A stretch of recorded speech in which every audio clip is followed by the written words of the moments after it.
Hello.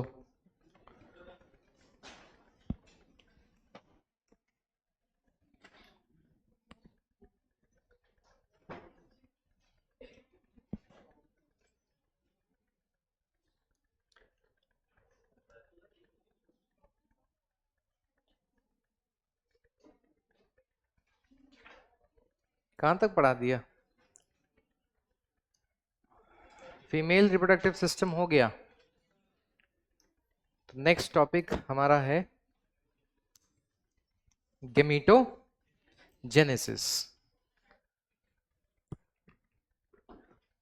क्या ताली बजा रही हो? किस बात पे? उस हाथ पकड़ लिया कि मत बताना मत बताना। बॉटनी में और जूलॉजी में 81। एक गलत हो गया, छोड़ दिया तो 176 होंगे फिर। चलो तो अच्छी बात है। और केमिस्ट्री में? केमिस्ट्री में और फिजिक्स में? ठीक है। एआईटीएस में कल क्या था? माइलस्टोन था। और 18 जनवरी को क्या है? एआईटीएस। पता है मेरी क्या इच्छा होती है? मेरी इच्छा ये होती है कि जब पूरे भारत में एक पेपर हो और हर जगह का बच्चा कहे कि पेपर कठिन था और उसमें हमारे बच्चे का बहुत बढ़िया नंबर आए। ये असली जीत की बात होती है। सब कोई कहे पेपर आसान था, तुम भी कहो पेपर आसान था, फिर उसमें तुम्हारे नंबर भी आ जाए, ठीक है, अच्छी बात है। लेकिन सारी दुनिया कहे, जैसे ही तुमसे कहे अरे यार पेपर बहुत टफ था, तुम कहो क्या बात कर रहे हो, मजाक कर रहे हो, ऐसा बोलो तब फिर नहीं। जबरदस्ती नहीं बोलना है। सच में ऐसा लगे कि ऐसा कभी हो कि सच में ऐसा लगे कि भाई जब एआईटीएस सब कह रहे हैं यार जूलॉजी बड़ा लेंदी था, हमको 1.5 घंटा लग गया बॉटनी जूलॉजी करने में, तो तुम कहो हैं 20 मिनट में हो गया था। ऐसी बातें कर रहे हो तुम। क्या कर रहे हो सर, ये ज्यादा हो गया। चलो कोई नहीं, आधे घंटे में कर लो। नहीं ऐसा नहीं है, 20 मिनट में नहीं किया जा सकता है। बहुत प्रैक्टिस चाहिए, लंबे लंबे सेंटेंसेस को सही पढ़ के समझ लेना, उसकी प्रैक्टिस चाहिए। जितना ज्यादा रीडिंग करेंगे, जितने ज्यादा एमसीक्यूज करेंगे, उतना ज्यादा ये प्रैक्टिस डेवलप होगी। और जितना अंदर से घबराहट और डर कम करोगे, क्योंकि तुम लोग पढ़ते हो तो पढ़ते समय भी तुम्हें डर रहता, घबराहट रहती है, फूंक फूंक के पढ़ते हो। जैसे चाय गर्म ना, ऐसे फूंकते हो, वैसे ही सवाल को भी फूंकते हो। ये वाला वर्ड, अरे ये सही लिखा है कि गलत लिखा है, अरे सर, अरे अगला वर्ड, अरे ऐसे पढ़ते हो। करते नहीं हो ऐसे? मैं तुम्हारे अंदर की फीलिंग की एक्टिंग कर रहा हूं। फीलिंग यही होती है। और जो बिना पढ़े जाता है उसको नहीं होती है। कहता है अरे चलो देख लेते हैं, देखे एक आध बार महेंद्र सर के ऊपर एहसान कर देते हैं। जब वहां कितने लोग आए थे उस दिन शनिवार को? सीधा हाथ ऊपर करो। हाँ तुम लोग को तो देखा, पता है मुझे। देखा तो मैंने, तुम बीच में थी ना, क्राउड के बीच में थी ना तुम। हाँ यही जैकेट पहना था ना तुमने। हाँ देखा। तुम लोग तो दिखे ही थे जो झांक के भाग रहे थे, फिर मैंने कहा चलो इन लोग को बोल देता हूँ, आओ आओ। पता लगा ऐसे झांका, महेंद्र सर बैठे, नहीं भागो भागो भागो। तुम भी थे ना? हाँ थे तो। ताली तो आपने बहुत बजाई थी। यही बात सबको बोला ना तुमने? अच्छा तब ठीक है। मैं ऐसे बोल देता हूँ, मजाक करता हूँ। बात ये ना, तारीफ मेरे से झिलती नहीं है, तो इसलिए थोड़ा सा मजाक कर लेता हूँ, है ना? तुम्हें फोटो मिल गई बेटा कोई ठीक ठाक उसमें से? मिल गई? सर पोज ही नहीं चेंज कर रहे हैं। अगली बार फोटो खिंचाएंगे तो ऐसे खिंचाएंगे, ऐसे ऐसे। ठीक है। और क्या, पेड़ और लटक रहा होगा तो ऐसे कर लेंगे। ठीक, पूरा।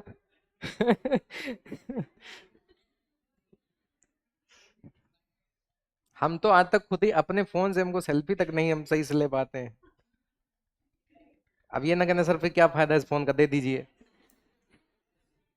ठीक है, लेकिन ठीक है, आप लोगों ने बहुत ताली बजाई, बहुत अच्छी बात है। लेकिन ताली मत बजाओ, थोड़ी सी पढ़ाई कर लो अब, है ना, ताकि लोग आपके लिए ताली बजाएं। वहाँ देखो नीट के हम एस्पायरेंट्स को बुला नहीं पाए थे जो नीट में सेलेक्ट हुए थे, क्योंकि अभी एग्जाम्स वगैरह जो सेशनल वगैरह होते हैं उसमें सब बिजी है। तो आगे जो है कोशिश करेंगे, बुलाएंगे जो पुराने स्टूडेंट्स हैं जो सिलेक्ट हुए हैं उनको बुलाएंगे, तो मिलिएगा आप उसमें। आईआईटी वाले तो आए थे वहाँ पे। चलो भैया, तो नेक्स्ट टॉपिक है बेटा गेमीटोजेनेसिस। गेमीटोजेनेसिस मतलब होता है गेमीट फॉर्मेशन। गेमीटोजेनेसिस मतलब गेमीट फॉर्मेशन। मेल में इसको कहते हैं स्पर्मेटोजेनेसिस और फीमेल में इसको कहते हैं oogenesis। तो यहां पर हम इसको कंपैरेटिवली पढ़ेंगे, ठीक है बेटा। तो गेमीटोजेनेसिस,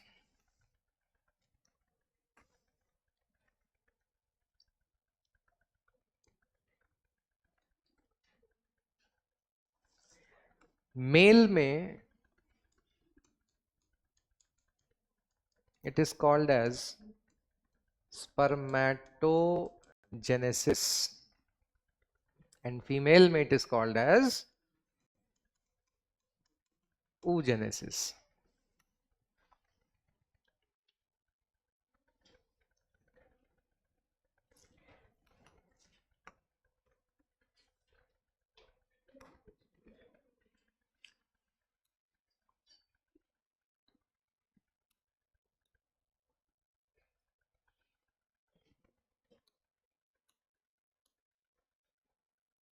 देखो भाई, सेल डिवीजन जो है वो दो तरीके से हो सकती है। मान लो जैसे एक सेल है, इसने माइटोसिस किया, कितने सेल बने?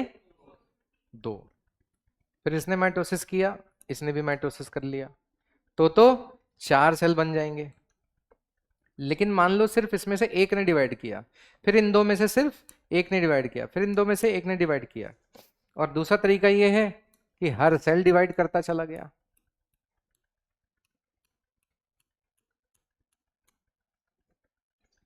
ठीक है, ये दो तरीके से यहां पर सेल डिवीजन आपको देखने को मिलेगा। ये सेल डिवाइड हुआ ए बी, ए वाले ने फिर डिवाइड किया, बी ने डिवाइड नहीं किया। ए ने फिर डिवाइड किया, बी ने डिवाइड नहीं किया। ए ने डिवाइड किया, बी ने डिवाइड नहीं किया। तो बी ने क्या किया? बी ने अपने आप को डिफरेंशिएट कर लिया। बी ने क्या कर लिया? डिफरेंशिएट।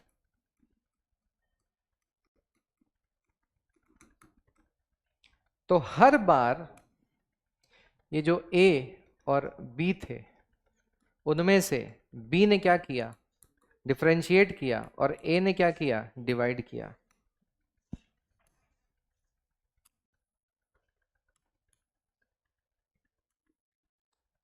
बी वाले ने क्या किया? बार बार डिफरेंशिएट। लेकिन यहां पर देखो क्या हुआ, यहां हर एक ने डिवाइड किया।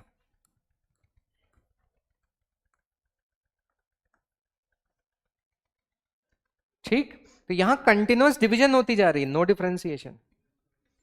Continuous division, no differentiation. यहां division differentiation, division differentiation, division differentiation.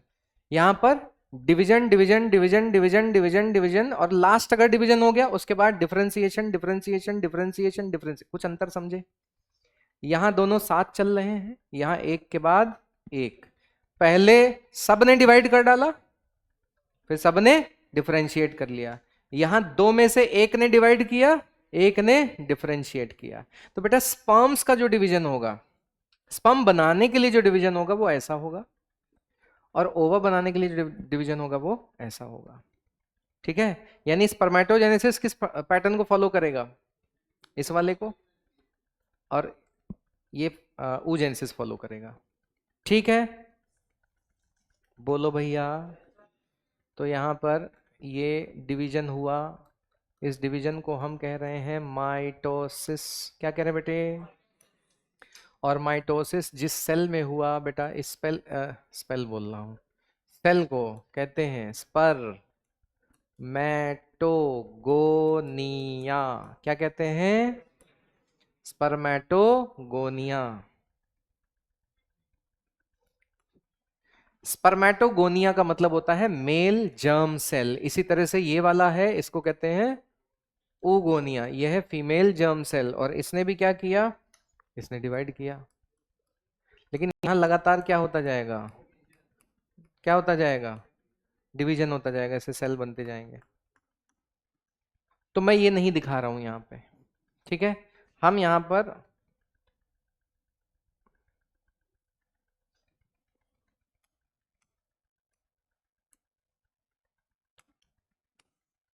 यहां लगातार राउंड ऑफ माइटोसिस होता रहेगा, और माइटोसिस होते होते होते होते होते ये जो नंबर है उगोनिया का, ये उगोनिया हो जाएंगे 20 लाख से 40 लाख, अंग्रेजी में लिख दे रहे हैं। इसी को कहेंगे 2 to 4 मिलियन। तब तक डिवाइड करेंगे, ये तब तक डिवाइड करते गए, डिवाइड डिवाइड डिवाइड डिवाइड, जब तक कितने ना हो जाएं, 2 से 4 मिलियन ना हो जाए। ठीक है, और यहां पर कैसे हो रहा है, तो यहां पर बना ए बी।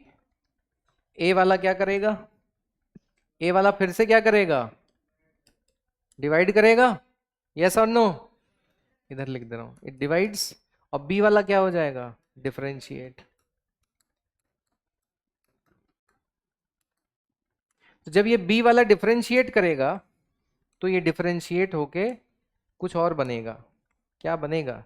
अब इसको कहेंगे बेटा प्राइमरी, प्राइमरी स्पर्मेटोसाइट। ये क्या बन गया बेटा? Primary spermatocyte. और अब इस प्राइमरी स्पर्मेटोसाइट में होगा मियोसिस। क्या होगा बेटे? मियोसिस। और मियोसिस में कितनी स्टेज होती हैं? 2। तो पहले होगा मियोसिस 1। मियोसिस 1 के बाद बनते हैं 2 डॉटर सेल्स। क्या बनते हैं? 2 डॉटर सेल्स, जो कि यहां पर क्या कहलाएंगे? Secondary spermatocyte. और फिर ये जो सेकेंडरी स्पर्मेटोसाइट है, ये फिर डिवाइड करेगा। अब कौन सा मियोसिस होगा? मियोसिस 2। और मियोसिस 2 का रिजल्ट क्या है? मियोसिस 2 का रिजल्ट है 4 सेल्स। और इन सेल्स को बेटा हम कहेंगे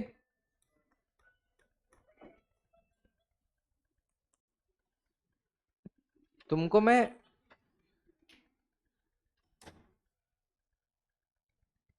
हैरी पॉटर, हैरी पॉटर का रिंगटोन लगाया हुआ है। डंबलडोर से डर नहीं लगता? अभी मैं सेवर्स स्नेप बन जाऊंगा, फिर सही हो जाएंगे। Primary spermatocyte undergoes meiosis 1 to form secondary spermatocyte. फिर ये मियोसिस 2 करेंगे, क्या बनेंगे? स्पर्मेटिड। लेकिन ये स्पर्म नहीं है, ये स्पर्म्स नहीं है, ये स्पर्मेटिड स्पर्म्स में कन्वर्ट होंगे। तो जब ये स्पर्म बनेंगे, तो इनमें हेड, नेक, मिडिल पीस और टेल डेवलप हो जाएगी। क्या डेवलप हो जाएगी? हेड, नेक, मिडिल पीस और टेल।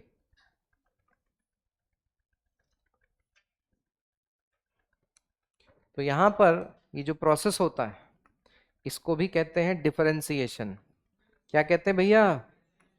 और इस डिफरेंशिएशन के स्टेप को कहते हैं स्पर्मियोजेनेसिस।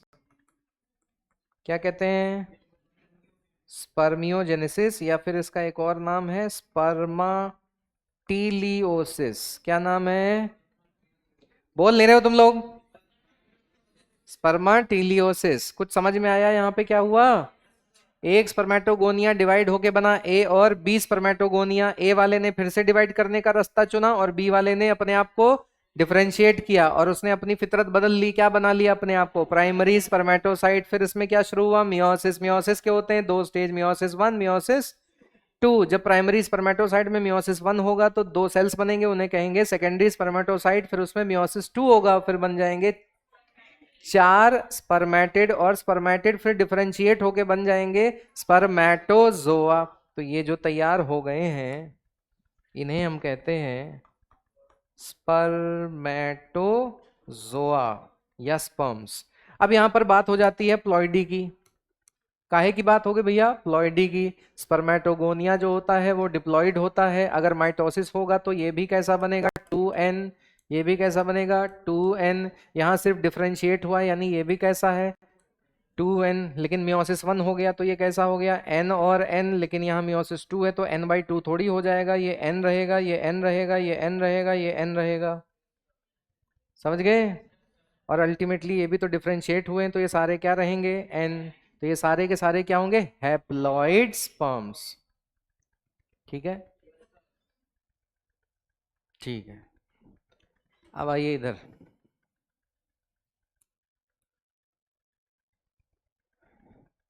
ये सब लगातार क्या करते गए? डिवाइड करते गए। और कितना नंबर बढ़ा लिया? और अब सारे के सारे क्या हो जाएंगे? सारे एक साथ हो जाएंगे डिफरेंशिएट।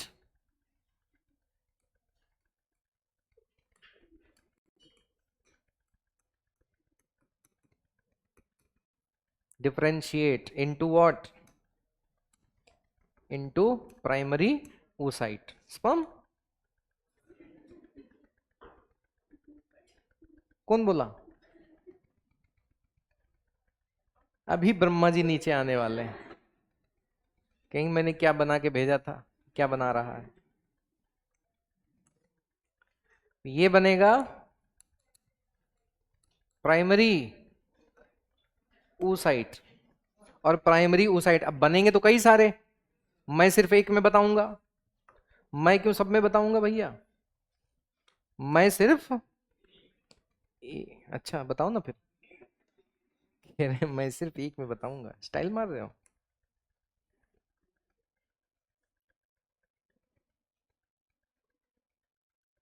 कुछ तो सोच के किया होगा सबने। तो यहां पे शुरू हो जाती है बेटा मियोसिस। क्या शुरू हो जाती है? लेकिन मियोसिस शुरू तो होती है, खत्म नहीं होती। मियोसिस, अरे बोल लो पुतलों। मियोसिस शुरू तो होती है लेकिन खत्म नहीं होती जन्म से पहले। जन्म से तो कब खत्म होती? जन्म के। वो भी कब आती है? प्यूबर्टी पर। ठीक है, ये स्टेज कहां तक आ जाती है? प्यूबर्टी तक, उसके बाद खत्म होती है। तो मियोसिस वन तुमने कभी पढ़ा होगा 20 करोड़ साल पहले, सेल साइकिल। और हैरी पॉटर पढ़े थे सेल साइकिल। तो सेल साइकिल में मतलब ये मान रहे कि हम हैरी पॉटर हैं। तुम हैरी पॉटर नहीं, तुम हरी पुत्र हो।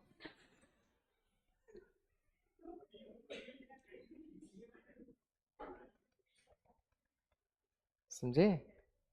हैरी पॉटर बहुत पसंद है तुम्हें मूवी, है ना? अरे बोलो। ये बोल ही नहीं रहा। ये जैकेट पे जो निशान है किसका है? ये नाग शक्ति का? कौन सा है? हाँ कोई बात नहीं। तो जैसे उसमें एक था ना, काला कपड़ा पहन के कौन आता था? सेवर्स स्नेप आता था, ऐसे छड़ी ले गई, है ना? पवन मुष्टिका।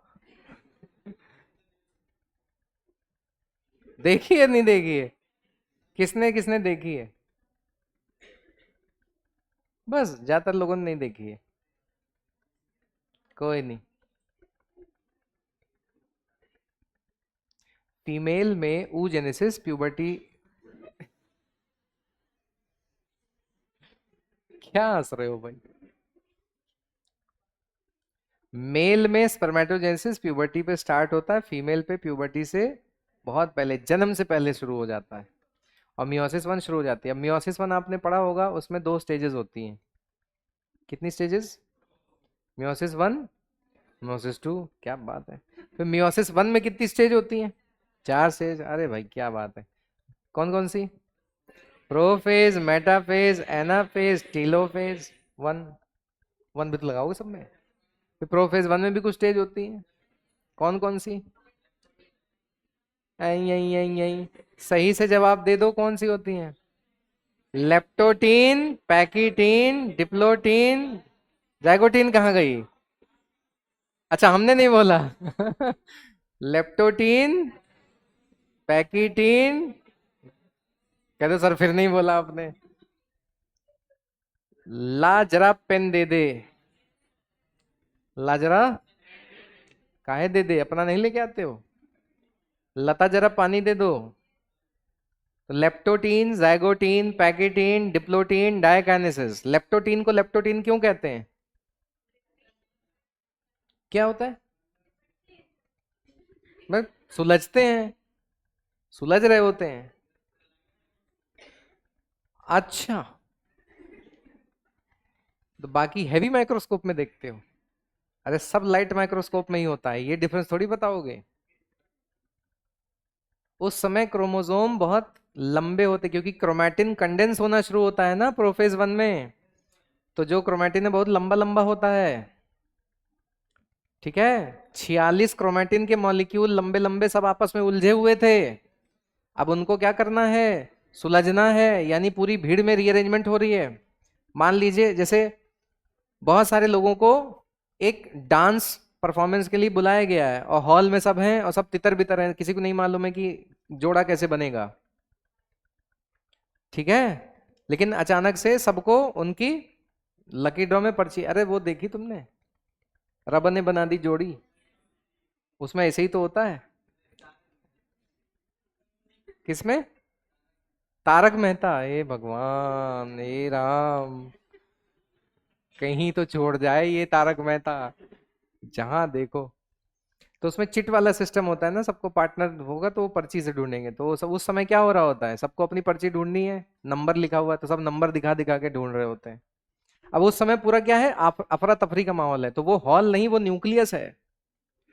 वो हॉल नहीं, वो न्यूक्लियस है। और उस दौरान क्या करना है, एक क्रोमैटिन जो पापा से आया, वो किसको ढूंढ रहा है? मम्मी वाले क्रोमैटिन को। अब मम्मी वाला क्रोमैटिन किसको ढूंढ रहा है? पापा वाले क्रोमैटिन को। और सब ढूंढ रहे हैं, तो इसीलिए उलझे हुए थे सब, सुलझते जा रहे हैं। और थोड़ी देर बाद क्या होगा, सारे जोड़े लाइन से तैयार होके खड़े मिलेंगे, जाइगोटीन आ जाएगी। क्या जाएगी? जाइगोटीन। और वही उलझते समय माइक्रोस्कोप में बुके जैसा दिखाई देता है। तो बुके बुके आप बोल लेते, वैसे वहां बुके स्टेज नहीं आती, वो नॉर्मल माइटोसिस में आती है। यहाँ पर ball of wool like stage आती है, उसको स्पाइरीम स्टेज कहते हैं। ठीक है, तो रॉन्ग नंबर डायल कर रहे थे आप। और पैकेटीन में क्या होता है? पैकेटीन में क्रॉसिंग ओवर, डीएनए एक्सचेंज हो जाता है। फिर जाइगोटीन में होता है क्रॉसिंग ओवर। अरे बता तो दिया, कपलिंग हो गई, जाइगोटीन हो गया, भूल क्या गए? ये मतलब तू कौन मैं खामखा। तो पैकेटिन में क्या होता है? एक्सचेंज होता है, क्रॉसिंग ओवर होता है। और फिर डिप्लोटीन में क्या होता है? डिसोल्यूशन हो जाता है सिनेप्टोनिमल कॉम्प्लेक्स का, पूरा हो जाता है। नहीं, कंप्लीट डिसोल्यूशन बोलेंगे कि पार्शियल डिसोल्यूशन बोलेंगे? पार्शियल बोलेंगे सर, पता तो नहीं है, लेकिन अब आप पूछ रहे हो तो लग रहा है कि शायद पार्शियल बोलेंगे। ऐसा फीलिंग आ रही है ना आपको? हाँ, आ रही है। कंप्लीट डिसोल्यूशन या पार्शियल डिसोल्यूशन? अच्छा, तो कंप्लीट कब होगा? किसमें? ये देख रहे हो, मारव घम मदे। क्रोमोसोम्स का सेपरेशन कौन सी फेज में होता है? एनाफेज में। तो पूरा डिसोल्यूशन कब होगा? अरे चिनौटी लाल, भैया जब सेपरेट होना है तो, अरे कॉमन सेंस लगाओ ना। देखो ये क्रोमैटिड है, क्रोमैटिड है, यहाँ क्रॉसिंग ओवर हुआ, यहां यहां सिनेप्टोनिमल कॉम्प्लेक्स लगा हुआ था, ये सब डिसॉल्व हो गया, लेकिन जहां क्रॉसिंग ओवर हुई होती है वहां पे डिसॉल्व नहीं हुआ होता है। ठीक है। डायाकाइनेसिस में होता है टर्मिनलाइजेशन ऑफ कियाज्मेटा। ऐसा मान लो डीएनए यहां से जुड़े हुए थे दोनों, तुमने यहीं से उखाड़ दिया, इतना टूट गया और इसी में लगा रह गया, ये डैमेज होने का खतरा होता है। इसीलिए ये जो क्या है, इसको बोलते हैं कियाज्मेटा। एक्स शेप स्ट्रक्चर क्या होता है, कियाज्मेटा। ये किधर जाता है, एंड की तरफ जाता है, ऐसे खिसकता हुआ कहाँ जाएगा, एंड की तरफ, फिर सेपरेट हो जाता है। क्योंकि अगर यहां से डीएनए डैमेज हुआ है टीलोमेयर से, तो कोई फर्क नहीं पड़ता, क्योंकि यहां पर रिपीटेटिव सीक्वेंस होता है। क्या चीज, अरे ये पढ़े नहीं थे कभी, ऐसे ही होता है। ठीक है, टर्मिनलाइजेशन। बेटा यही सब वजह है ना कि वहां देखो मॉलिक्यूलर बेसिस भी पढ़े होगे, खत्म हो गया। अरे भाई पढ़े नहीं थे, उसमें टोपी काहे लगाया था आरएनए के ऊपर, कैपिंग क्यों किया, कॉमन सेंस लगाओ। तुमने टोपी क्यों लगा रखी है, अच्छा बाल की वजह से। टोपी वैसे गर्मियों में धूप से बचने के लिए लगाते हैं, प्रोटेक्शन के लिए लगाते हैं, तो वहां भी कैप किस लिए लगी है, प्रोटेक्शन के लिए। कैप में क्या लगाया गया था, 7 मिथाइल ग्वानोसिन। क्या लगाया था, 7 मिथाइल ग्वानोसिन। ग्वानोसिन क्या है, नाइट्रोजन बेस है। मारेंगे बहुत तेज, 5 एंड पे लगा था, 7 मिथाइल ग्वानोसिन लगा है, सातवां ही पोजीशन खाली, पांचों पे कैसे लगा दोगे। हे भगवान, ये पंखा मेरे ऊपर गिर जाए। मतलब कैसी बातें कर रहे हो। 7 मिथाइल गोनोसिन लगता है, किस पे लगता है, 5 एंड पे लगता है। एनसीईआरटी लाओ ना, अभी अभी लाओ लाओ दिखा दे, लाओ दिखा दे। इसको कहते हैं दोगलापन। खुद लाओ लाओ लाओ दिखा दे अभी तुम्हें। क्या, अच्छा हुआ 12th की है ना।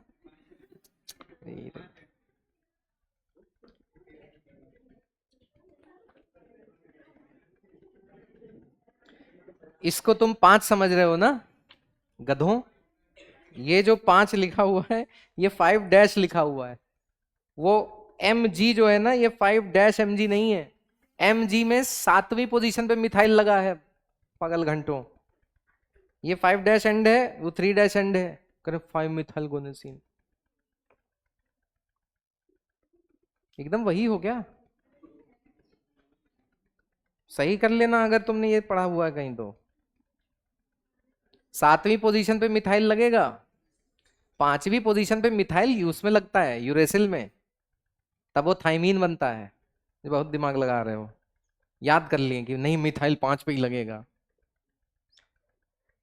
ठीक है भैया, क्या लगा है, 7 mg। क्या लगा है, तो वो ढक्कन लगा है, और लास्ट में टेल भी तो लगी थी। टेल काहे की लगी थी, एडिनाइलिक एसिड की। ये आरएनए कहाँ बनता है, न्यूक्लियस के अंदर। काम कहाँ करता है, न्यूक्लियस के बाहर। अंदर से बाहर जाएगा, रास्ते में न्यूक्लियस मिलेगा। कौन मिलेगा, न्यूक्लियस। और उसने अगर कैंची चला दी तो निपट जाएगा, बेकार हो गया आरएनए।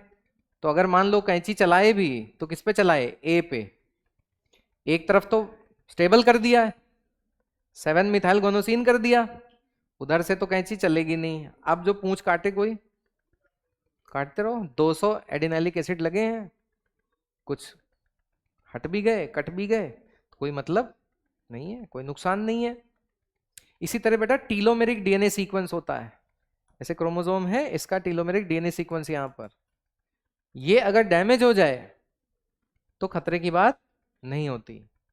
ओके, जैसे यहां पर 1000 कॉपीज हैं, 1000 कॉपीज हैं, तो कुछ डैमेज हो गई, कोई दिक्कत की बात नहीं है। हाँ, लेकिन जिस क्रोमोसोम में 1000 कॉपी डैमेज होते होते खत्म हो जाएंगी ना, वो क्रोमोसोम जिस भी सेल का होगा, अब उस सेल को मरना पड़ेगा।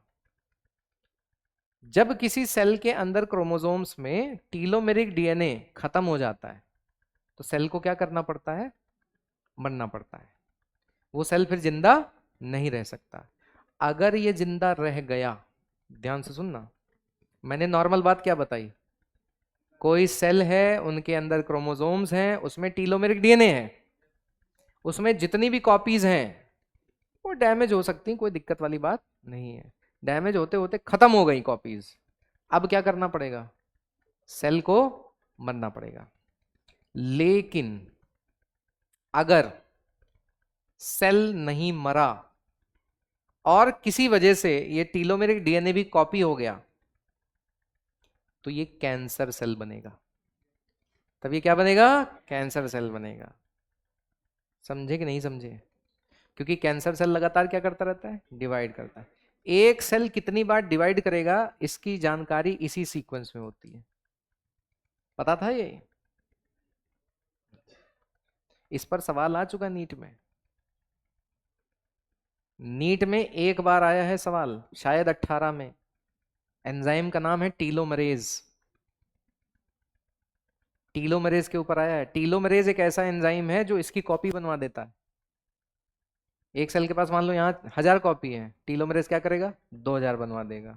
यानी अब वो सेल कितने वंश आगे तक जाएगा, 2000 वंश चलेंगे सेल के। सेल डिवाइड करते करते करते करते कौन सी पुश्त आएगी, 2000।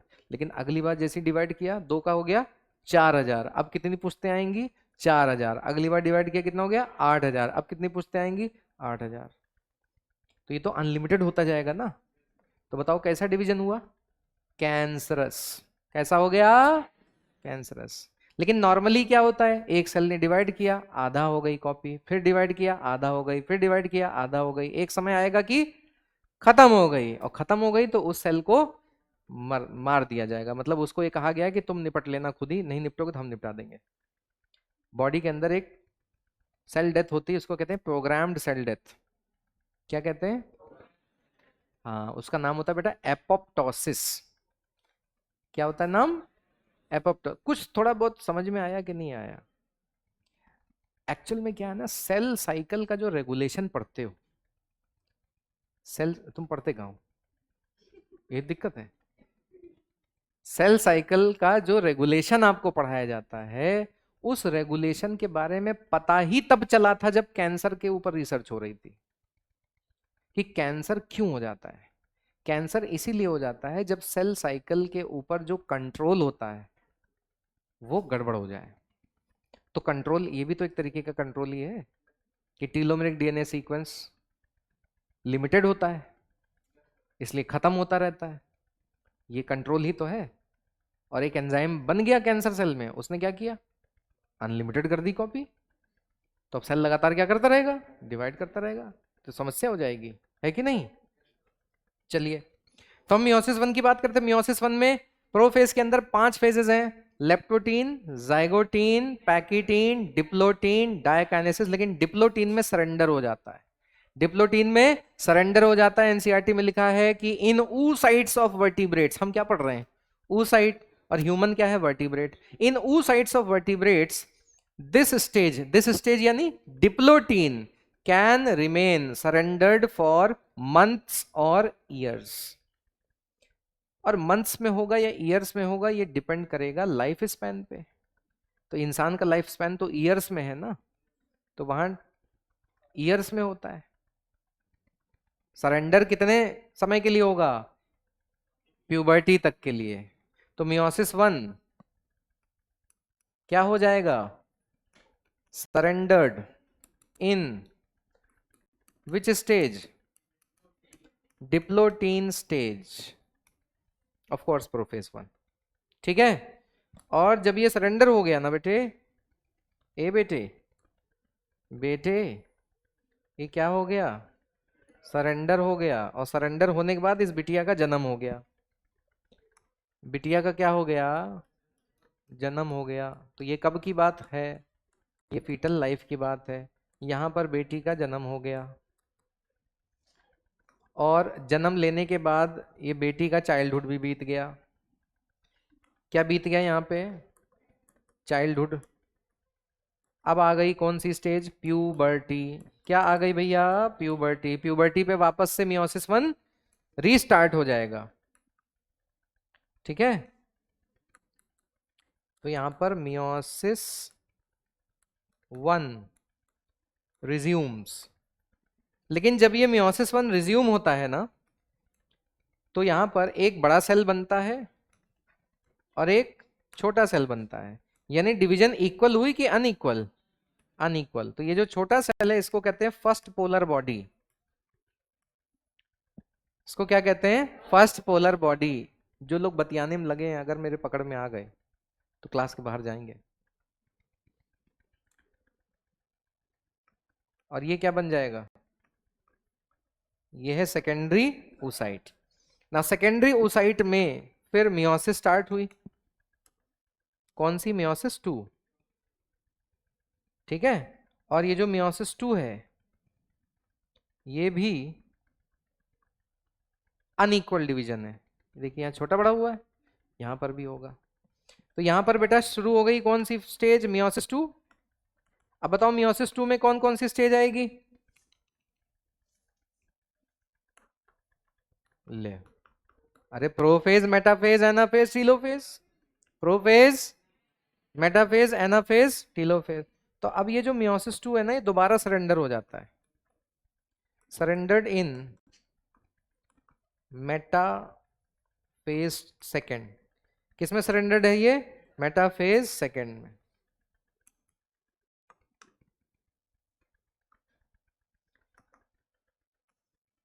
और इसकी शुरुआत यानी फिर से जो रिजम्पशन है वो कब होगा?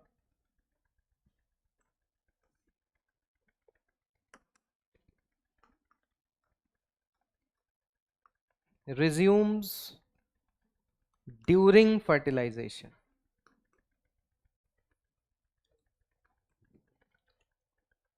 जब फर्टिलाइजेशन होगा, देखो प्राइमरी oocyte से सेकेंडरी oocyte बना, सेकेंडरी oocyte ही ओवरी से बाहर निकल जाता है। ओवरी से कौन बाहर गया? Secondary oocyte। आगे का जो मियोसिस है वो तभी कंप्लीट होगा जब ये सेकेंडरी oocyte स्पर्म से मिलेगी, यानी जब फर्टिलाइजेशन होगा। अगर फर्टिलाइजेशन नहीं हुआ तो oogenesis कभी कंप्लीट होगा ही नहीं। आपने ऐसे सोचा था? एक फीमेल के अगर 2 बच्चे हुए जीवन में, यानी पूरे जीवन में सिर्फ कितनी बार मियोसिस कंप्लीट हुआ है? 2 बार। नहीं तो कंप्लीट ही नहीं हुआ। मेल में होता जाएगा, लेकिन फीमेल में जितने ऑफस्प्रिंग होंगे जीवित या मृत, मान लीजिए 5 बच्चे हुए, 3 स्टिल बर्थ हो गए, अबॉर्शंस हो गए, कुछ भी, कि अगर फर्टिलाइजेशन हुआ है 3 टाइम्स 5 टाइम्स, जितने भी टाइम्स फर्टिलाइजेशन हुआ है उतनी ही बार मियोसिस कंप्लीट होगा। फर्टिलाइजेशन नहीं हुआ, मियोसिस कंप्लीट नहीं होगा। समझे कि नहीं समझे? तो यहां पर मियोसिस 2 जो मेटाफेज में अटका था वो तभी शुरू होगा जब फर्टिलाइजेशन स्टार्ट होगी। और फर्टिलाइजेशन स्टार्ट होने पर फिर से यहां 2 सेल्स बनेंगी, एक छोटी और एक बड़ी। और इस बड़ी सेल को हम क्या कहेंगे? क्या कहेंगे? इसको कहेंगे ऊटिड। जब इसको स्पर्मेटिड कह रहे हैं तो उसको क्या कहेंगे? ऊटिड कहेंगे। ठीक है। और ये हो जाएगी सेकेंड पोलर बॉडी। ये जो फर्स्ट पोलर बॉडी और सेकेंड पोलर बॉडी है ये क्या हो जाती हैं? ये डीजेनरेट हो जाती हैं। ये क्या हो जाती है भैया? डीजेनरेट। इंसानों में डीजेनरेट हो जाती है। बर्ड्स में, कुछ बर्ड्स में ऐसा फीचर देखने को मिलता है जहां पर मान लो जैसे सेकेंडरी oocyte गया फर्टिलाइजेशन करने, लेकिन सेकेंडरी oocyte को स्पर्म नहीं मिला, तो सेकेंडरी oocyte वापस पोलर बॉडी से फ्यूज करके डिप्लॉयड हो जाता है और फिर वो मल्टीसेलुलर एग बना लेता है। मतलब बिना स्पर्म के ऑफस्प्रिंग बना लिया। पार्थिनोजेनेसिस। तो ये अनोखी चीजें भी होती हैं, लिजर्ड्स में भी होती हैं। एक लिजर्ड है, अब नाम नहीं मुझे याद है, whip tail lizard. Whip tail lizard जो होता है उसमें मेल होता ही नहीं है। उनकी जनसंख्या में सिर्फ कौन है? फीमेल। फिर भी बच्चे पैदा हो रहे हैं। समझ रहे हैं? तो ये अनोखा ही प्रकृति में बाय डिफॉल्ट सेटिंग ये है कि फीमेल बनना है। जिनको मेल बनना है वो अपने वर्चस्व की लड़ाई लड़ेंगे। आगे आपको बताएंगे। ये लड़कियां जो हैं ये गलत बोलती हैं कि नहीं पुरुष प्रधान समाज है और हमेशा जो है साइंस में उल्टा है। नेचर ने डिफॉल्ट सेटिंग क्या कर रखी है कि कोई भी बच्चा पैदा होगा, अगर उसमें वाई क्रोमोसोम नहीं गया तो फीमेल बनना ही है, चाहे एक ही एक्स क्यों ना हो, फीमेल बनना तय है। तो लड़ाई किसको करनी पड़ी? वाई को। और ये भी है, जब एक्स और वाई दोनों थे तो एक्स वाला जो क्रोमोसोम है वो फिर भी फीमेल बॉडी बना रहा था, वाई वाले को लड़ना पड़ा कि भाई ये क्या है ये। हाँ एकदम, तुम फील कर गए बात को, कह रहे हैं हम हैं हम हैं। तो वाई वाई क्रोमोसोम को लड़ना पड़ा अपने वर्चस्व के लिए।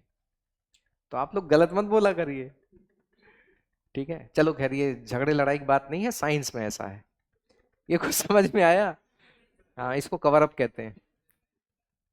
ओ भैया, अब तुम इन दोनों में जरा अंतर बता दो मुझे फटाफट, फटाफट जितने तुम्हें डिफरेंस नजर आ रहे हैं बता दीजिए।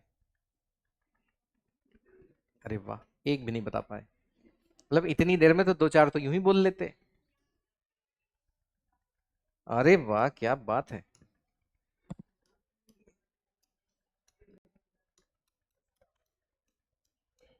पढ़ा हुआ तो लिख, मतलब लिखा हुआ तो पढ़ ही लेते हैं, मैं कह रहा हूँ पढ़ा हुआ तो लिख ही लेते हैं। स्टार्ट एट प्यूबर्टी, अब वो कब शुरू हो रहा है? फीटल लाइफ में। ये एक को बार सरेंडर नहीं हुआ, वो दो दो बार सरेंडर हुआ। यहां मियोसिस कंप्लीट हो जाती है, वहां सिर्फ फर्टिलाइजेशन होता है तो कंप्लीट होती है। यहां इक्वल डिवीजन होते हैं, वहां अनइक्वल डिवीजन होते हैं। यहां एक प्राइमरी स्पर्मेटोसाइट से 4 स्पर्म बनते हैं, यहां एक प्राइमरी oocyte से एक ही oocyte बनता है, ठीक है? और इसी oocyte को मैच्योर ओवम कहते हैं। ये वाला इमेच्योर ओवम है। इसको इमेच्योर इसलिए कह रहे हैं बेटा, मियोसिस को मैच्योरेशन डिवीजन कहते हैं। क्या कहते हैं? तो जब तक मियोसिस कंप्लीट नहीं हो जाएगा तब तक हम उसको मैच्योर नहीं कहेंगे, ठीक है? यानी एक ओवा अपने जीवन काल में सिर्फ तभी मैच्योर हो पाएगी जब फर्टिलाइजेशन होगा। समझ रहे हैं कि नहीं समझ रहे हैं? ठीक बात है। तो ये अंतर आप लोग लिख लेंगे कि नहीं कॉलम बना के? नहीं लिख पाएंगे? अजीब टाइप के लोग हैं। लिख लेना, कोशिश करोगे तो लिख ही लोगे। दिख नहीं रहा डिफरेंस? अरे यार महेंद्र सर ने इतना रंगारंग कार्यक्रम यहाँ काहे दिखाया है? यहाँ हरा कर दिया, यहाँ पीला कर दिया कि भाई डिफरेंशिएट हो गया, रंग बदल दिया, रंग ढंग बदल गया। कहते तुम तो आज अलग हो गए, अलग थलग हो गए। वही हो गया ना भैया, पहले इस भीड़ का हिस्सा थे, इस भीड़ में देखो सबके रंग एक हैं, इधर हमने रंग बदल दिया है, यानी ये क्या हो गए? डिफरेंशिएट हो गए। इधर सारे एरो बराबर बनाए हैं, क्योंकि डिवीजन कैसे हैं? इक्वल। कैसे हैं? यहाँ पर देखो लंबा छोटा कर दिया है, क्योंकि डिवीजन कैसे है? अनइक्वल। बार बार सरेंडर करवाया है, क्योंकि सरेंडर होता है। नहीं समझे बात? तो बस ठीक है फिर, अच्छी बात है। अब देखो यहां पे बेटा, गेमीटोजेनेसिस को हम 3 फेज में ले 3 फेज में बांट सकते हैं। कितनी फेज में बांट सकते हैं? 3 फेज में। जिस वक्त नंबर सेल का बढ़ रहा है, जिस वक्त सेल्स का, स्पर्मेटोगोनिया का या उगोनिया का नंबर बढ़ रहा है, क्या बढ़ रहा है? यानी वो लोग हो रहे हैं मल्टीप्लाई। क्या हो रहे हैं? मल्टीप्लाई। तो इसको कहते हैं मल्टीप्लिकेशन फेज। क्या कहते हैं भैया? बोल नहीं पा रहे हो तुम, छोड़ो रहने दो, तुम्हारा बस का नहीं, बोल नहीं पा रहे तुम। और उसके बाद ये डिफरेंशिएट हो जाता है, तो इसको क्या कह रहे हैं? Growth phase. और उसके बाद ये मैच्योर होता है तो इसको कहते हैं मैच्योरेशन फेज। तो भैया गैमेटोजेनेसिस में कितने फेज हैं? कौन कौन से? मल्टीप्लिकेशन, ग्रोथ और मैच्योरेशन। मैच्योरेशन मतलब मियोसिस, मियोसिस 1 को कहेंगे फर्स्ट मैच्योरेशन डिवीजन, मियोसिस 2 को कहेंगे सेकंड मैच्योरेशन डिवीजन, और इन दोनों के रिजल्ट में उधर बनेगा स्पर्मेटिड और इधर बनेगा ऊटिड, और बाकी प्लॉइडी तो सेम रहेगी। ये लोग कैसे थे, बोलो डिप्लॉइड, ये कैसे थे डिप्लॉइड, ये कैसे थे डिप्लॉइड, ये कैसे थे हैप्लॉइड, ये कैसे हैं हैप्लॉइड, हैप्लॉइड हैप्लॉइड। ठीक है।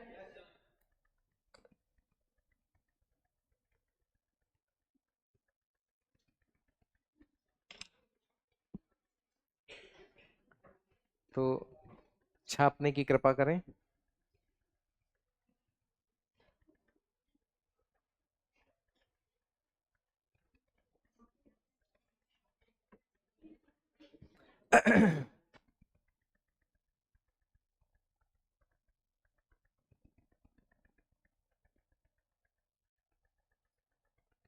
देखो मैं चाहता तो मैं दोनों को अलग अलग पढ़ा सकता था, लेकिन आप खुद से सोचिए व्हाट इज बेटर,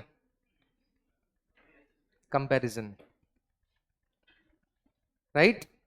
आधी चीजें तो याद हो जाती है ना कंपेयर करके। अरे किसी पे तो राजी हो लिया करो।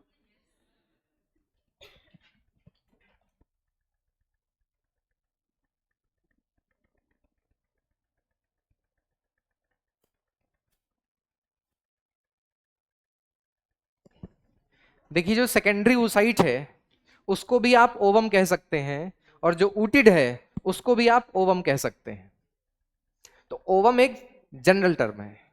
अब ओवम को कब हम सही से इस्तेमाल करेंगे, जब हम सेकेंडरी oocyte को ओवम कहेंगे तो हम कहेंगे इमेच्योर ओवम। क्या कहेंगे? तो जब हम ऊटिड को ओवम कहेंगे तो क्या कहेंगे? Mature ovum. ठीक है। और इन सब चीजों को एनसीईआरटी समझा नहीं पा रही थी, इसीलिए उसने फेरबदल कर दिया। ओवरी के डायग्राम में पहले ओवम लिखा था, उसको काट के उन्होंने सेकेंडरी oocyte कर दिया। सेकेंडरी oocyte है। मेंस्ट्रुअल साइकिल के दौरान ओवरी से जो रिलीज होता है वो सेकेंडरी oocyte होता है। ठीक है। हाँ यहां देखिए एक डिफरेंस और बढ़िया आपके पॉइंट से आ गया। स्पर्मेटोजेनेसिस जहां शुरू होता है वहीं खत्म होता है, सेमिनिफरस टिब्यूल्स में। और ये शुरू कहां होता है? ओवरी में, और खत्म होता है फेलोपियन ट्यूब में, जहां मिलता है इसको स्पर्म।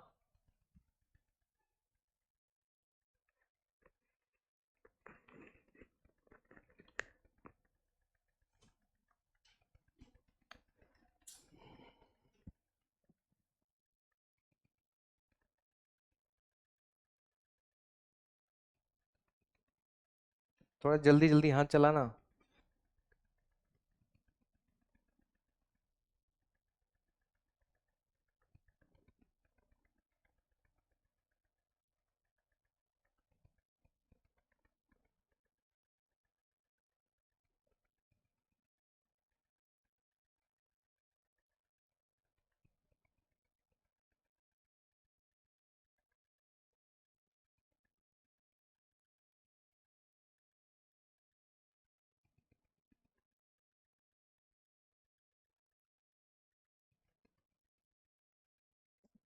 तो स्पर्मेटोगोनिया को तुम लोग इमेच्योर बताओगे कि मैच्योर जर्म सेल बताओगे? स्पर्मेटोगोनिया को मैच्योर जर्म सेल बताओगे कि इमेच्योर जर्म सेल बताओगे? Mature, immature? देखो मैंने दोनों पे सेम एक्सप्रेशन दिया है। मैच्योर कि इमेच्योर? Mature, immature. एक किताब है बेटा आपके पास, NCERT है, जरा टॉपिक खोलिए गेमिटोजेनेसिस, और वहां देखिए कहीं पांचवी छठी लाइन में कुछ लिखा हुआ है। हाँ जी, क्या कह रहे हैं सर?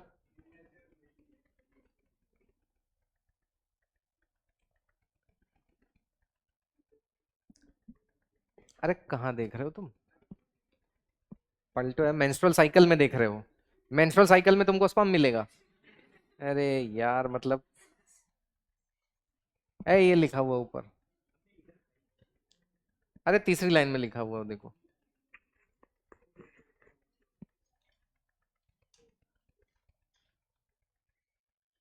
तुम अपनी छड़ी उठा के ढूंढ लेते ऐसे। मैं उसको बता रहा था सुनने खैर, सुन नहीं रहा ना, सुनता नहीं है ये।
तो यहाँ पर जो स्पर्मेटोजेनेसिस में टोटल ड्यूरेशन लग रही है ना, वो 64 to 75 डेज लगती है, भी लिख लेना। इसमें कितना समय लगता है? 64 to 75 डेज, 65 to 75, 60, मतलब एक रेंज है। और वहां पर शुरू कब हुआ? फीटल लाइफ में। और फिर जब प्यूबर्टी आ जाएगी उसके बाद मंथली ओवा रिलीज होते रहेंगे। ठीक है। और एक मंथ में कौन सी ओवरी से ओवा निकलेगा? जैसे जनवरी के महीने में जो ओवा रिलीज हुआ वो राइट ओवरी से निकला, तो फरवरी में लेफ्ट से निकलेगा, मार्च में राइट से निकलेगा। कहाँ है, परेड चल रही है क्या? 26 जनवरी मना रहे हैं? Left right left, left right left, किसी से भी रिलीज हो सकता है। पता नहीं क्या क्या धारणाएं बनाए बैठे हुए हैं।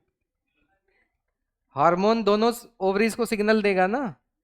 हो सकता है कि लगातार 4 महीने तक राइट ओवरी ही ज्यादा अच्छे से रेस्पॉन्ड कर रही हो, तो परेड थोड़ी चल रही है। राइट ओवरी से फिर लेफ्ट ओवरी से फिर राइट ओवरी से, हो भी सकता है। ऐसा हो सकता है कि right right right left right right left left left right right left left right ऐसे हो रहा है, लेकिन left right left right left right नहीं हो रहा। ओके। तो बहुत सारी धारणाएं आप लोग बना के बैठे हुए हैं, है ना। एक ओवरी से कितने ओवर रिलीज होते हैं हर महीने? एक। लेकिन डेवलप कितने होते हैं? पिछली क्लास में बताया था, बहुत सारे में कितने? 8 से 10। लेकिन उसमें से एक रिलीज होता है। ओके। कभी कभी सेम मंथ में दोनों ओवरी से ओवर रिलीज हो जाते हैं, सुपर ओवुलेशन, वहां पर ट्विंस बन जाते हैं, डाइजाइगोटिक ट्विंस। 3 ओवा भी रिलीज हो सकते हैं, ट्राइजाइगोटिक। और जो कुछ देश हैं जहां पर अलाउड है ये ट्विंस वाला केस बनाना, तो वहां पर जानबूझ के दवाई दी जाती है। और भारत में भी अगर किसी फीमेल को प्रोजेस्टेरॉन की कमी है और उसमें पहले से ही प्रोजेस्टेरॉन ज्यादा दिया जा रहा है, ठीक है, एस्ट्रोजन प्रोजेस्टेरॉन हार्मोन्स बाहर से दिए जा रहे हैं, दवाई दी जा रही है, तो उस केस में भी एक से ज्यादा ओवा रिलीज हो जाते हैं। जहां प्रेगनेंसी दवा की वजह से करवाई जा रही है वहां एक से ज्यादा ओवा रिलीज हो सकते हैं, लेकिन नेचुरली एक ओवा रिलीज होता है। या फिर किसी के घर में ऐसा हो कि ज्यादातर जुड़वा बच्चे ही पैदा होते हैं, तो वहां पर भी इसके चांसेस ज्यादा होते हैं। ठीक है।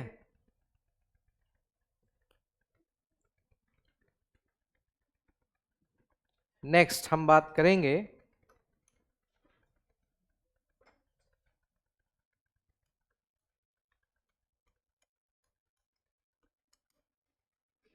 स्ट्रक्चर ऑफ स्पर्म की। Structure of sperm.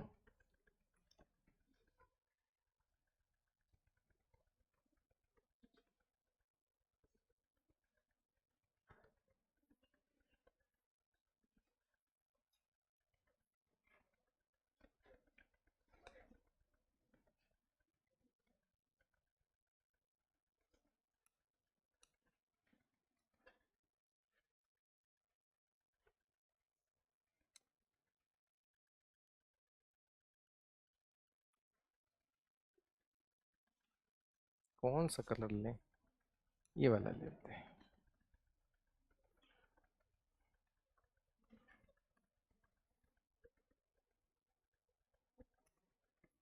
क्या बतिया रहे हो भाई? क्लास में जैसे बैठा जाता है वैसे बैठो, तो भगा देंगे अभी हम क्लास से।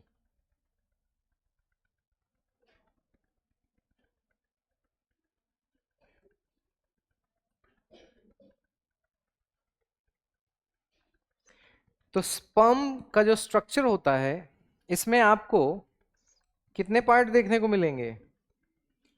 4। कितने पार्ट होंगे? 4। Head, neck, middle piece and tell.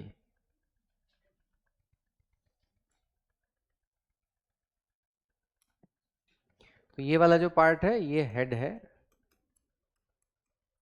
ये नेक है, this is middle piece and this is tail, या इसी को कह रहे हैं फ्लैजिला। टेल ही क्या है?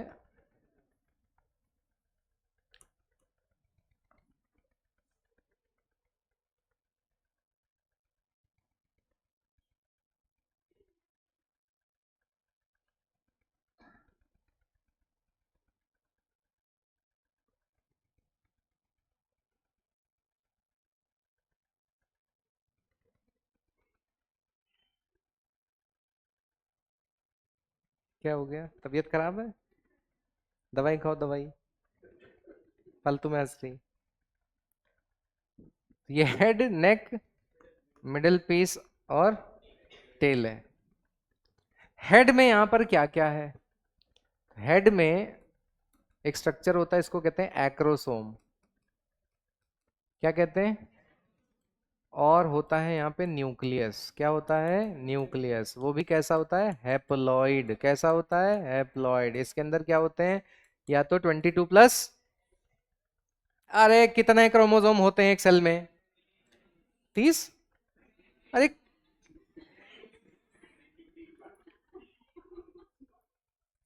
46 होते हैं, 46। एक सेल में पूछ रहा हूं, स्पर्म में नहीं। एक सेल मतलब नॉर्मल सेल कितने होते हैं? 46, यानी 23 पेयर्स, उसमें से 22 ऑटोसोम होते हैं और 2 ठो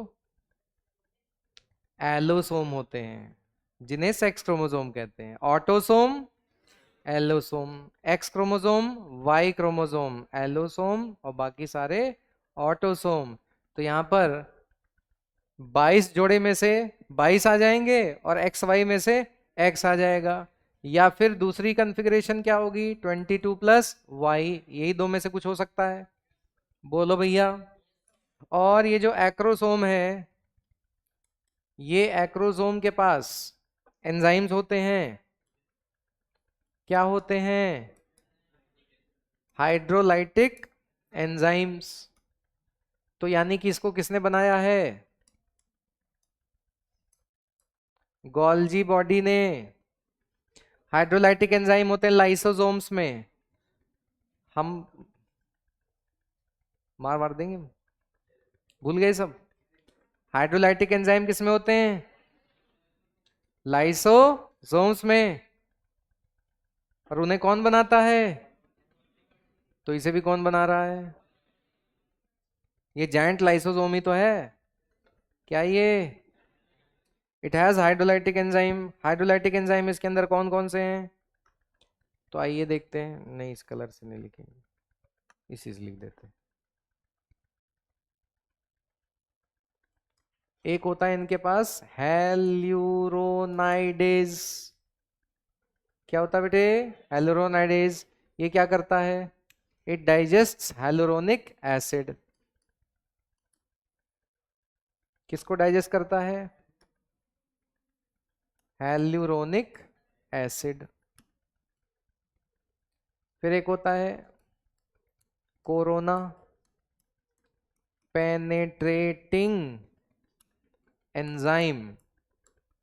कोरोना पेनेट्रेटिंग एंजाइम, CPE। ये क्या करता है? It digests corona radiata. अभी बताएंगे क्या है ये सब। Corona radiata. और तीसरा होता है जोनालाइसिन। क्या होता है? ये डाइजेस्ट करता है जोना पेल्यूसिडा। पिछली क्लास में बताया था, मैच्योर ग्राफिन फॉलिकल के अंदर क्या बन जाता है? जोना पेल्यूसिडा। तो उसको डाइजेस्ट करने के लिए ये जो स्पर्म है, ये ओवा की वॉल को डाइजेस्ट करेगा, तब तो ओवा के अंदर जाएगा। तो ओवा की वॉल को डाइजेस्ट करने के लिए एंजाइम नहीं लेके जाएगा? लेके जाएगा। तो वही एंजाइम्स हैं। ये कुछ एंजाइम्स हैं, ये नहीं कि सारे लिख दिए यहाँ पे, ठीक है। अच्छा, उसके बाद नेक में, इसकी गर्दन में दो तरीके के सेंट्रियोल होते हैं। तो एक होता है प्रॉक्सिमल सेंट्रियोल, कौन सा? और एक होता है डिस्टल सेंट्रियोल, कौन सा? Distal centriole. तो ये जो डिस्टल सेंट्रियोल है ये बनाता है एक्सियल फिलामेंट्स। क्या बनाता है भैया? एक्सियल फिलामेंट्स, या जिसको हम कहते हैं फ्लैजेला। यही क्या बनाता है? तो फ्लैजेला के अंदर ही एक्सियल फिलामेंट जाएंगे। ये जो पिंक वाले दिख रहे हैं क्या हैं? ये सब एक्सियल फिलामेंट। और इन एक्सियल फिलामेंट के किनारे किनारे ये हैं माइटोकॉन्ड्रिया। कौन है ये? माइटोकॉन्ड्रिया। तो माइटोकॉन्ड्रिया कैसे अरेंज्ड हैं? स्पाइरली अरेंज्ड हैं। तो यहां पर स्पाइरल अरेंजमेंट हो गई। तुम्हें लग रहा होगा सत्यनारायण की कथा हो रही है।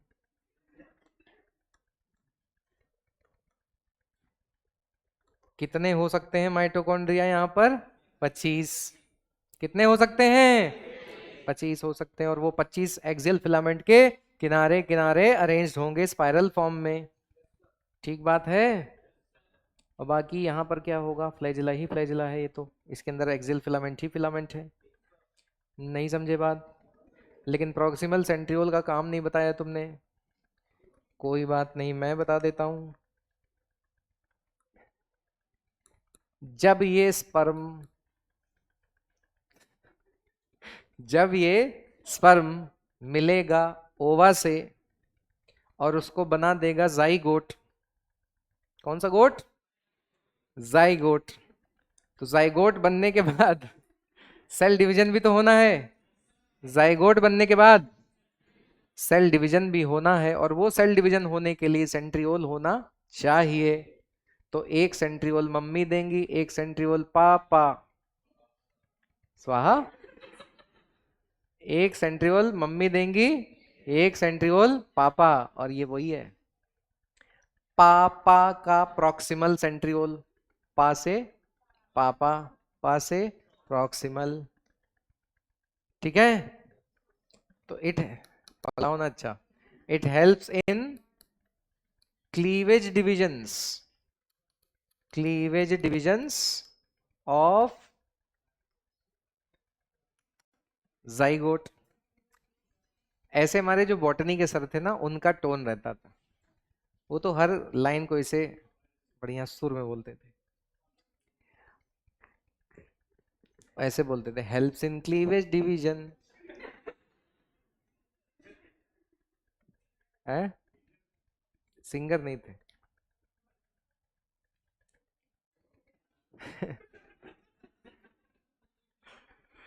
चलो समझ में आया। तो जल्दी से बता दो इसमें कितने हिस्से हैं? 4 हिस्से। कौन कौन से? हेड, नेक, मिडिल पीस और टेल। हेड में क्या है? एक्रोसोम और न्यूक्लियस। न्यूक्लियस कैसा है?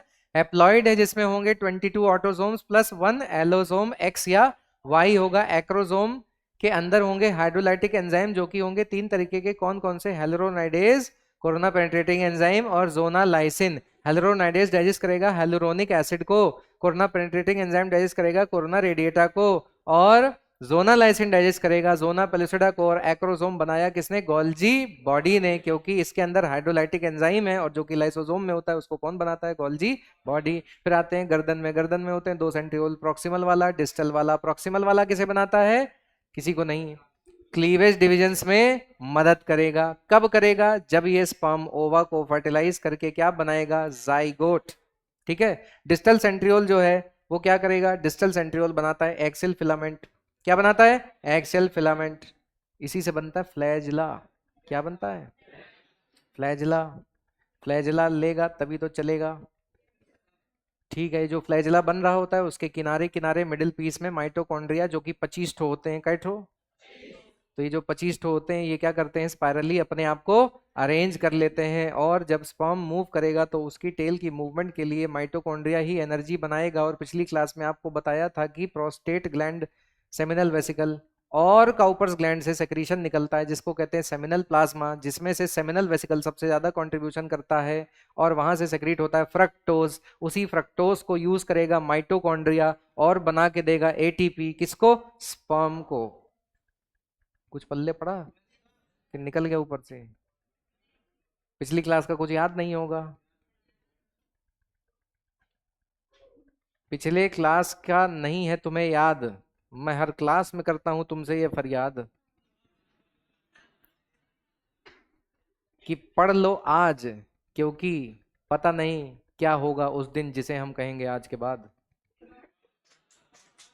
अरे भैया, ये देखिए सर, इसमें आनंद आ रहा है, इतनी देर से जो आप पढ़ा रहे हैं उसमें कुछ नहीं पता चला क्या? वंस मोर नहीं, रैंडम होता है, अब भूल गया मैं। ठीक है, क्लियर हुआ बेटा? तो मैंने यहां पर इसकी डिटेल इसलिए बताई क्योंकि कभी एक जमाना था जब एम्स का एग्जाम अलग हुआ करता था। वो भी एक दौर था, ये भी एक दौर है। पहले वो एग्जाम अलग होता था, अब इसके साथ होता है।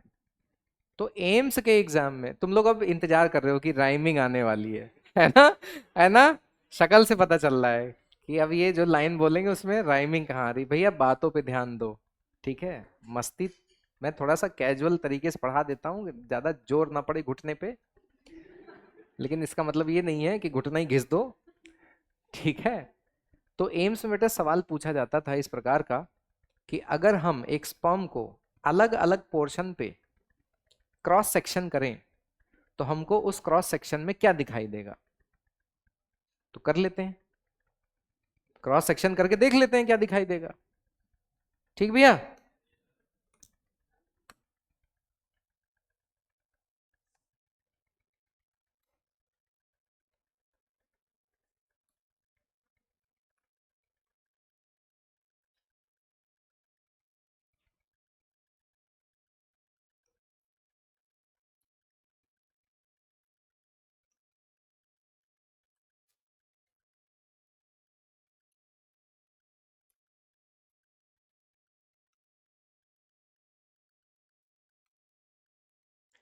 ठीक है, सारी मेहनत पे पानी नहीं, डस्टर है यार ये। चलो, अब इसको हम लोग करेंगे कट। कट कर दीजिए इसको। तो अगर आप इसको हेड से काटेंगे तो आपको इसके क्रॉस सेक्शन में क्या दिखाई देगा? बोलो। अरे स्पर्म की मेम्ब्रेन होगी, और यहां पर ऊपर एक्रोसोम होगा, बस और क्या दिखेगा? नथिंग। अगर तुम इसको इसकी गर्दन पे काटते हो, कहां पे कट कर दिया तुमने? नेक पे। तो नेक के लेवल पे तो सेंट्रियोल था, यहां पर क्या है? सेंट्रियोल। तो तुम्हें यहां पर दिखाई देगा टीएस ऑफ,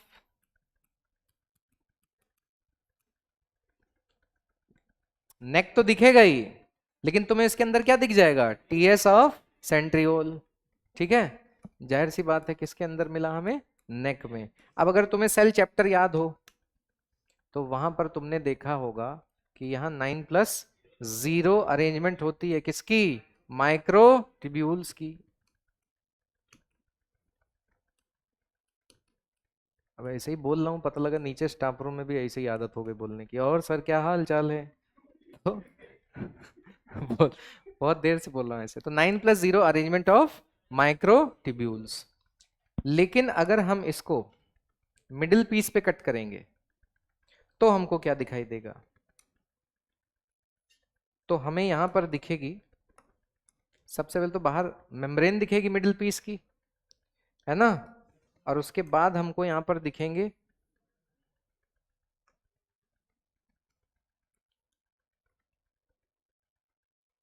किनारे किनारे तो माइटोकॉन्ड्रिया है ना। हम्म,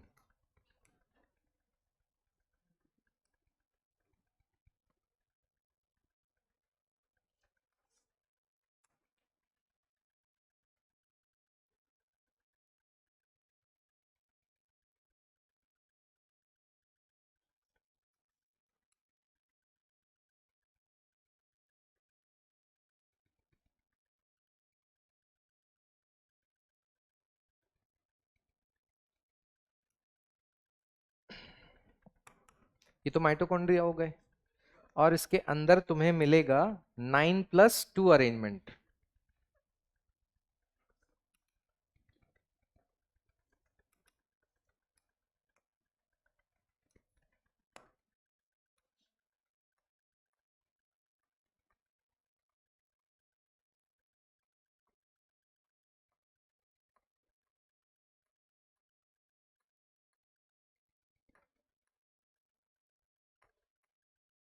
ऐसा कहीं पढ़े थे? याद करो, कहाँ पढ़े थे? ये अंदर जो तुम्हें मिल रहा है ना बेटे, ये है टीएस ऑफ फ्लैजिला, और टीएस ऑफ फ्लैजिला में तुमको मिलेगा 9+2 अरेंजमेंट, 9+2 अरेंजमेंट ऑफ माइक्रोट्यूब्यूल्स। इस तरह से इंटरप्रेट किया था कभी स्पर्म के स्ट्रक्चर को? तो कुछ तो खास किया आज, बोलो भैया। और 5 करोड़ साल पहले,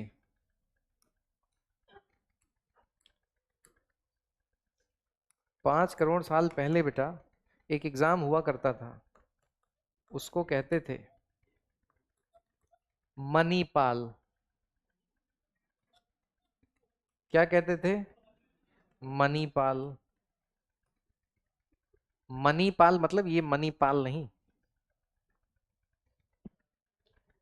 तो मणिपाल का एक फेवरेट क्वेश्चन था जो हर दूसरे साल आता था, कि निबन कर्ण क्या होता है, निबन कर्ण। और वो इतना अच्छा लगा था उन लोगों को, इतने साल तक पूछा गया कि आप पीवाईक्यू उठा के देखेंगे तो नीट में 22 में शायद एक मैच द कॉलम वाला सवाल आया है ह्यूमन रिप्रोडक्शन से, और उसमें एक मैचिंग में निबन कर्ण शीत लिखा हुआ है, जबकि एनसीईआरटी में कहीं नहीं दिया हुआ है।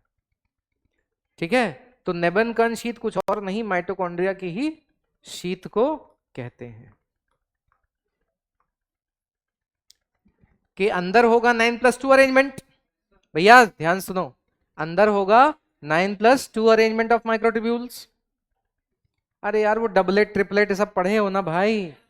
इसमें क्या होता है? डबलेट होता है। इसमें क्या होता है? ट्रिपलेट होता है। बीच में एक को नहीं होता तो 0 है। 9 ट्रिपलेट्स प्लस 0 इन सेंटर, 9 डबलेट्स प्लस 2 इन सेंटर, तो टोटल माइक्रोट्यूब्यूल कितने? 9 दूनी 18, 18 2 20, 9 त्रिक 27। मार दी बहुत तेज। रिवाइज करो, रिवाइज कर लो सेल चैप्टर। भैया यही है निबंधन शीट, बस मुझे उस पीवाईक्यू के चक्कर में ये बताना पड़ा, और इसको बताने के लिए इतनी भूमिका बनानी पड़ी, इसलिए मैंने सब जगह से सवाल समेटा एम्स का, और मैंने तुम्हें बता दिया। थोड़ी तो कदर की करो यार, इतना बता देता हूं मैं, थोड़ा तो पढ़ लो भाई।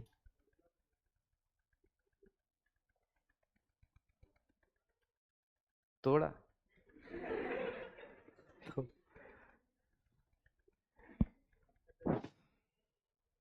और यहाँ पे काटोगे तो क्या होगा? खेरे कट जाएगा, ऑफ कोर्स काटोगे तो कट ही जाएगा। यहाँ क्या मिलेगा? 9+2 ओनली। यहाँ माइटोकॉन्ड्रिया थोड़ी होंगे, यहाँ सिर्फ आपको 9+2 अरेंजमेंट मिलेगा। इधर एक्रोसोम न्यूक्लियस मिलेगा, इधर सेंट्रियोल है तो 9+0 मिलेगा, इधर माइटोकॉन्ड्रिया भी मिलेगा, 9+2 भी मिलेगा, इधर सिर्फ 9+2 मिलेगा। समझ गए भैया?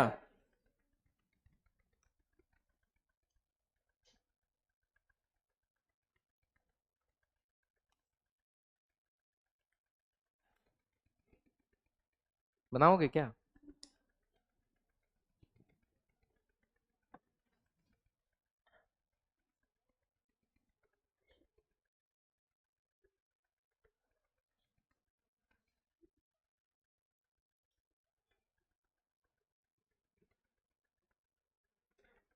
तो यहाँ पे एनसीईआरटी में एक लाइन लिखी है भैया, हेड नेक मिडिल पीस और टेल।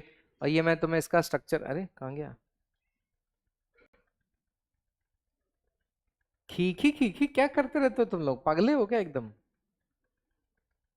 थोड़े से नहीं, मुझे ज्यादा से लगते हो, कह रहे थोड़े से। चलो अच्छा, तो एक काम करो तुम लोग, कुछ तो सवाल कर लो। अच्छा वो तुम्हें नहीं पता स्पर्मिएशन। देखो सेमिनिफेरस ट्यूब्यूल में स्पर्म का बनना और फिर वहां से रिलीज हो जाना क्या कहलाता है? स्पर्मिएशन।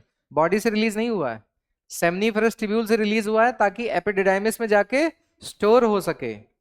तो उस प्रोसेस को कह रहे हैं स्पर्मिएशन। क्या हो जाएगा आंसर? डी। स्पर्मियोजेनेसिस में स्पर्मेटिड किस में कन्वर्ट हो जाता है? स्पर्मेटोजोआ में। While in spermiation spermatozoa release from Sertoli cells into the cavity of seminiferous tubule, और तभी तो वहां से वो बाहर जा पाएगा।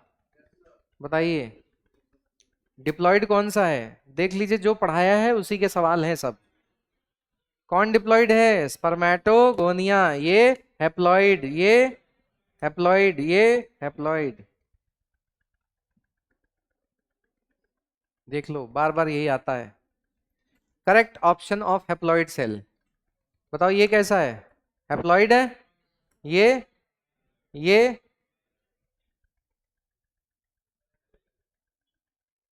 क्या सही तो है? ये डिप्लॉयड है तो आउट हो गया, ये डिप्लॉयड है आउट हो गया, ये डिप्लॉयड है आउट हो गया। तो ये है spermatogenesis begins at puberty. In spermatogenesis, the acrosome of sperm is formed by Golgi body. ये देखिए a cross section at the mid point of middle piece, middle piece पे काटा है, क्या दिखेगा? Mitochondria and 9+2 arrangement of microtubule. अभी किया हमने क्वेश्चन, ठीक है। फिर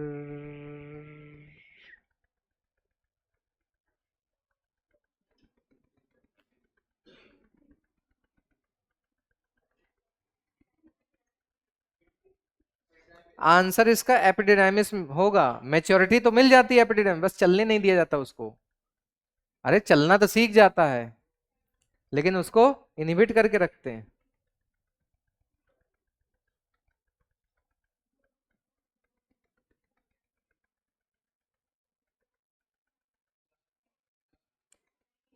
सेकेंडरी स्पर्मेटोसाइट से दो बनेगा ना, चार कैसे हो रहा है फिर?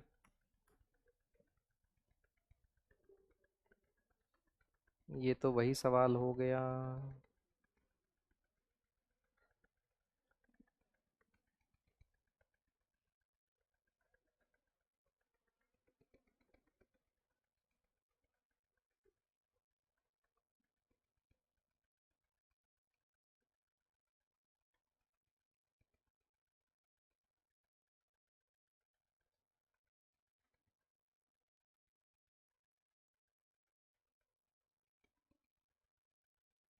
क्या होगा आंसर? ये सही है? क्यों ये सही नहीं है? ये इतना हिस्सा तो सही है, क्या गलत है इसमें? यहां पर लिखा है always undergo meiotic, primary spermatocyte divide by mitotic, meiotic, secondary spermatocyte has 23 chromosome, yes it is haploid. Haploid है तो 23 क्रोमोसोम होंगे और undergoes second meiotic division, yes correct. Answer क्या हो गया? सी हो गया। इसमें क्या गलत है? स्पर्मेटोजोआ स्पर्मेटिड में कन्वर्ट होता है कि स्पर्मेटिड स्पर्मेटोजोआ में कन्वर्ट होता है?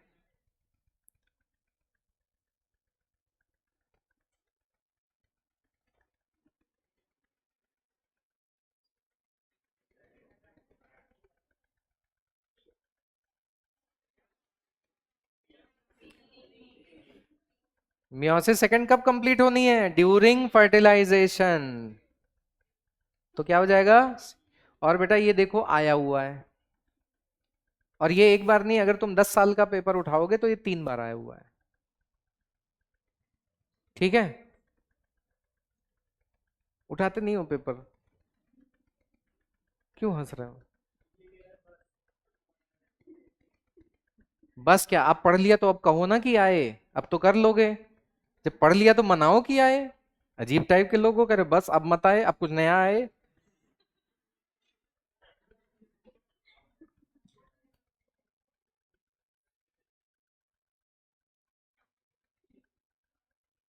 इस पता ही ये ऐसी जबरदस्ती का क्वेश्चन है, इसको आप सामान्य रूप से लगाइएगा। टिपिकली प्रोड्यूस बाय ओवरी 12 महीने हैं, तो 28-29 दिन के हिसाब से लेके कितने लगा दीजिएगा, 12। अब 13 तो दिया नहीं है कि एक आध एक्स्ट्रा काउंट कर लें, ठीक है। अच्छा ईच ओवरी कह रहे हैं ना, ईच ओवरी है तो 6 लगाइएगा, इसमें लेफ्ट राइट मान के कर लो ऐसे होना नहीं है, ठीक है। हे भगवान। चलो बाकी तो हम लोग जब मेंस्ट्रुअल साइकिल पढ़ लेंगे ना, ये वाला भी कर सकते हैं आप। Second polar body is a result of second meiotic division. अब ये बताओ जो तुमने पढ़ा अप्लाई हो गया ना। लेकिन ये जो बेटा क्वेश्चन होते हैं ना, ये वार्म अप टाइप के क्वेश्चन होते हैं। आप देखते हैं पेपर में लंबे लंबे सवाल आते हैं, ये सिर्फ वो है कि हमने पढ़ा और हमने देख लिया कि हाँ हमको आ गया या नहीं। लेकिन और सवालों में कैसे ढलेगा, वो डीपीपी सॉल्व करोगे, मॉड्यूल करोगे और टेस्ट दोगे, तब समझ में आएगा। तो आज के लिए इतना ही, बाकी अगले एपिसोड में।